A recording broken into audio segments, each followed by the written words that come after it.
सदस्यों से अनुरोध है कि भाई साहब को एक बार समय जगह दें। इनके साथ जयदीप धनखड़ भी हमारे बीच पहुंचे, भाई साहब का बहुत बहुत धन्यवाद। और भी जो साथी आए हैं, सोनू बुधवार जी, बिल्लू हुड्डा जी, जो भी साथी आए हैं, सबका यहाँ पहुंचने पर कानून आया,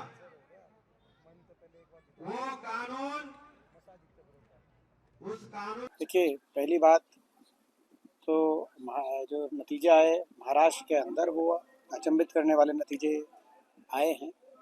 और ख़ास तौर पे कई ऐसी बातें आई हैं महाराष्ट्र के नतीजों में जो आप जिनको स्वाभाविक रूप से बहुत से ऐसे प्रश्न हैं। सही बात है कि जो एनडीए गठबंधन है, हम भी एनडीए गठबंधन और कांग्रेस पार्टी का जो है मंथन किया जाएगा कि नतीजे क्यों रहे, लेकिन जो प्रक्रिया है, चुनाव की प्रक्रिया की निष्पक्षता पे दोबारा से प्रश्न चिन्ह उठाए जा रहे हैं। क्योंकि देखिए, आप गुजरात से भी ज़्यादा, गुजरात में जो भारतीय जनता पार्टी का प्रदर्शन रहा इस पिछले चुनाव में, जहाँ लगभग 80% सीट जीती थी, भारतीय जनता पार्टी कंटेस्ट करने वाली 90% सीटें जीती महाराष्ट्र के अंदर। बहुत बड़ा ये आंकड़ा, जबकि महाराष्ट्र में जो है कम से कम एक मुकाबले की बात तो सभी का आकलन था। तो ये कई ऐसी बातें हैं जिनको लेकर बहरहाल जो मैंने हरियाणा में कहा था वही मैं महाराष्ट्र के लिए भी कह रहा हूँ। नई सरकार बनी है, शुभकामनाएं हैं नई सरकार लोगों के, क्योंकि लोग अपने लोगों की आशाओं को पूरा करे नई सरकार, ऐसी हम शुभकामनाएं दे रहे। झारखंड में दूसरी ओर जो हमारे इंडिया गठबंधन की सरकार बनी है, हम झारखंड के मुख्यमंत्री हेमंत सोरेन जी को बहुत बहुत शुभकामनाएं देते हैं, बधाई देते हैं। वो झारखंड को विकास की तरफ आगे बढ़ाएं। देखिए, चुनाव की जो पूरी प्रक्रिया है, वो प्रक्रिया की निष्पक्षता पे प्रश्न नहीं उठने चाहिए। उसमें केवल ईवीएम का तो एक प्रश्न है ही, तो मगर उसके साथ साथ बाकी भी बहुत से प्रश्न हैं।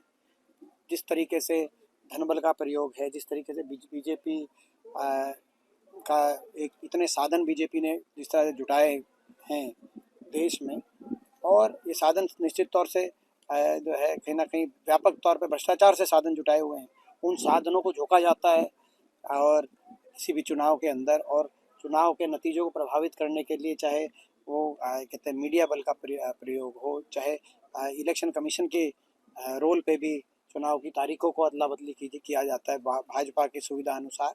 तो ऐसी कई प्रश्न चिन्ह हैं, जो प्रश्न चिन्ह कि क्या इस देश में निष्पक्षता से और लेवल प्लेइंग फील्ड के साथ चुनाव की प्रक्रिया चल रही है या नहीं, इसको लेके प्रश्न चिन्ह तो उठते हैं। जहाँ तक हरियाणा की बात है, हरियाणा में जो मैं कह चुका हूँ पहले, हरियाणा में भी यही बहुत से बीजेपी ने जिस भी प्रकार से व्यापक साधनों से और यंत्र मंत्र तंत्र झूठ का सहारा लेकर, छल कपट का सहारा लेकर चुनाव को प्रभावित करने के लिए कोई कसर अपनी भाजपा ने नहीं छोड़ी। लेकिन उसके बावजूद जो भी नतीजा है हम उसको स्वीकार करते हैं, और मौजूदा जो सरकार है हम उसको शुभकामनाएं देते हैं कि सरकार लोगों के हकों के काम करे। और यहाँ तक विपक्ष की बात है, हरियाणा में लोगों ने लगभग बराबर मत प्रतिशत 39.9% लोगों ने भाजपा को वोट दिया है, तो 39.4% लोगों ने कांग्रेस पार्टी को वोट दिया। हरियाणा में लगभग बराबर मत प्रतिशत कांग्रेस पार्टी को देकर, और 37 विधायकों का आज तक के हरियाणा के इतिहास में विपक्ष का सबसे मजबूत विधायक दल विधानसभा में भेजकर एक बराबर का वहाँ पर विपक्ष हरियाणा के लोगों ने दिया है।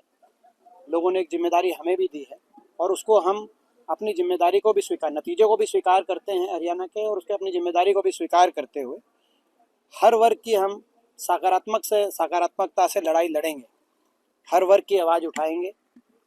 ऐसा हम विश्वास हरियाणा के लोगों को दिलाते हैं जिन्होंने हमारा साथ दिया, और बाकी भी, क्योंकि मैं समझता हूँ कि प्रजातंत्र में सत्ता पक्ष और विपक्ष का संतुलन बहुत महत्वपूर्ण है। मगर जिस रूप से मैं देख रहा हूँ सरकार द्वारा, और सरकार में और भारतीय जनता पार्टी के सभी नेताओं द्वारा विपक्ष पे लगातार, हरियाणा के विपक्ष पे लगातार प्रहार टिप्पणियां की जा रही हैं। मैं कहना चाहता हूं कि जो हरियाणा में लगभग 40% लोगों ने जो विपक्ष को वोट दिया है, कांग्रेस को वोट दिया है, ये उन लोगों का अपमान है। आप जिस तरीके से लगातार टोर टिप्पणियां कर कर विपक्ष को नकारने का काम कर रहे हैं। मैं देख रहा था अभी कई भाजपा के शीर्ष नेता कह रहे हैं विपक्ष आगे कांग्रेस खत्म हो गया विपक्ष। तो ये 40 आपके बराबर मत प्रतिशत जो मिला है, लोकसभा में भी, लोकसभा में हमारा 2% ज़्यादा मत था, विधानसभा में 0.45% वोट भाजपा का ज़्यादा है। तो ये इन लोगों का भी जो है, मैं समझता हूँ कि ये इन लोगों का अपमान है। और ये महत्वपूर्ण है कि सरकार लोगों के हितों का काम करे, लेकिन सरकार भी इस बात को समझे। जनादेश, अगर इस जनादेश को हम स्वीकार करें, सरकार भी इस जनादेश को स्वीकार करे।